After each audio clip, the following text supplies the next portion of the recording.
Yer kürləsi 7 təbəqədən əmələ gəlir.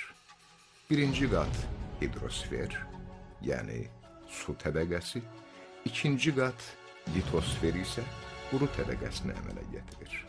Bu təbəqə yer kürləsinin ən üst təbəqəsini təşkil edir və orta qalınlığı 80 kilometrdir. Digər təbəqələrə görə daha soyuq və daha qatıdır. Bu baxımdan yer kürləsi üçün qabıq rolunu oynayır. Üçüncü qat astenosferdir. Astenosfer yumşalıb əriyə bilən, isti, yarım qatı maddələrdən təşkil olunub. Dördüncü qat üst mantiya və beşinci qat alt mantiya isə yüksək istiliyə malik, yarım qatı qayalardan əmələ gəlib və təqribən 2900 kilometrlik bir təbəqədir. Yer kürəsinin nüvəsi isə iki ayrı parçadan təşkil olunub. Altıncı qat olan 2200 kilometr qalınlığındakı maye xarici nüvə və 1250 kilometr qalınlığındakı 7-ci qat, yəni daxili nüvə.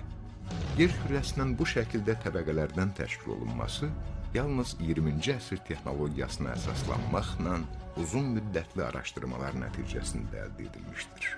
Halbuki Allah bu faktı bir çox elmi möcüzələrlə zəngin etdiyi Qur'anda bizə 1400 il əvvəl bildirdi.